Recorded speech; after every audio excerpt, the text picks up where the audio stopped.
সন্ধে নেমেছে কলকাতার এক পুরনো বাড়ির বারান্দায়। বিদ্যুৎ নেই, বাতাসে একটা অদ্ভুত নিস্তব্ধতা। রিয়া বসে আছে এক কোণে, তার চুলগুলো এলোমেলো হাওয়ায় উড়ছে। তার গায়ে একটা হালকা শাল, কিন্তু চোখে যেন এক অদৃশ্য অপেক্ষা। অর্জুন ধীরে ধীরে পিছন থেকে এসে তার কাঁধে হাত রাখে। রিয়া চমকে ওঠে না, সে জানতো এই স্পর্শটা আসবেই। অর্জুন তার পাশে বসে, খুব কাছে। তাদের কাঁধ একসাথে ছুঁয়ে আছে, নিঃশ্বাসের শব্দ একে অপরের গায়ে পড়ছে।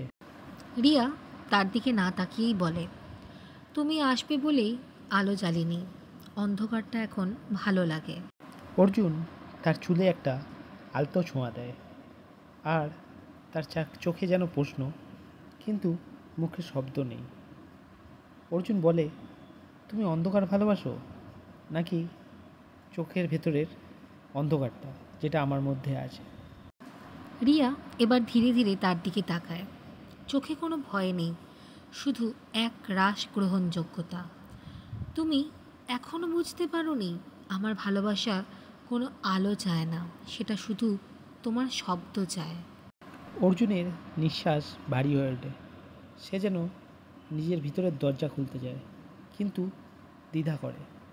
অর্জুন বলে, আমি ভয় পাই রিয়া, তোমার কাছে আমার সত্যিগুলো বলতে। রিয়া তার হাত ধরে, তার স্পর্শে যেন ওর সাহস জাগে। ভয় পেলেও বলে, ভয় তো থাকেই, কিন্তু আমার কাছে তোমার ভয়গুলোও ভালোবাসার মতো মনে হয়। অর্জুন এবার তার দিকে এগিয়ে আসে, চোখে একরাশ সত্যি। অর্জুন বলে, আমি প্রথম দিন থেকেই জানতাম তুমি অন্যরকম, তুমি আমার শব্দগুলোকে চিনতে পারো। তুমি যদি চাও, আমি আমার সব সত্যি তোমাকে দিয়ে দেবো। রিয়া হেসে ওঠে, না জোরে নয়, এক টুকরো শান্ত হাসি। আমি শুধু তোমার সত্যি চাই না অর্জুন, আমি চাই তোমার ভুলগুলো, তোমার ভয়, তোমার অভিমান। আমি চাই তোমার সব কিছু, সত্যির থেকেও বেশি। অর্জুন নিঃশ্বাস ফেলে, তার চোখে জল নেই, কিন্তু মনটা যেন ভিজে গেছে। রিয়া তার হাত ধরে আছে, অর্জুনের চোখে এক রাশ দ্বিধা। সে চায় বলতে, কিন্তু শব্দগুলো যেন গলার কাছে আটকে আছে। তারপর হঠাৎ সে বলে ফেলে, একটা নিঃশ্বাসের সঙ্গে।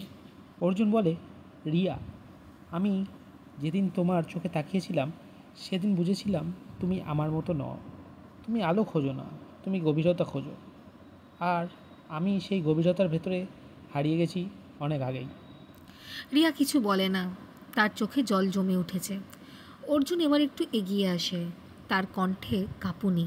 অর্জুন বলে, আমার ভেতরে একটা ফাঁকা ঘর আছে রিয়া, যেখানে আমার মায়ের শেষ স্মৃতিটা লুকিয়ে রেখেছি, যেখানে আমার বাবার মুখটা ভুলে গেছি, যেখানে আমি প্রতিদিন নিজেকে বলি, তুই ভালোবাসার যোগ্যই নয়।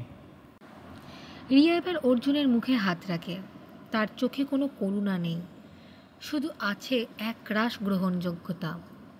অর্জুন কাঁদতে কাঁদতে বলে, আমি তোমাকে ভালোবাসি রিয়া, কিন্তু আমি ভয় পাই তুমি যদি আমার এই অন্ধকারটা থেকে চলে যাও, তুমি যদি বুঝে যাও আমি আসলে ভাঙা, আমি আসলে অসম্পূর্ণ। রিয়া এবার অর্জুনকে জড়িয়ে ধরে, তার কণ্ঠে এক টুকরো দৃঢ়তা। ভাঙা মানুষই তো সবচেয়ে সত্যি হয় অর্জুন, তোমার অসম্পূর্ণতাই আমার পূর্ণতা। তুমি যদি ভাঙা হও, আমি তোমার প্রতিটা টুকরোকে ভালোবাসবো। বারান্দার অন্ধকারে দুজনের নিঃশব্দতা এবার আর নিঃশব্দ নয়, সেটা এক অদৃশ্য প্রতিজ্ঞা, ভালোবাসার, গ্রহণের আর সত্যির। বং এক্সপ্লোরারে আজকের গল্প ছিল সন্ধির শব্দের মাঝে। কেমন লাগলো আজকে আমাদের গল্প?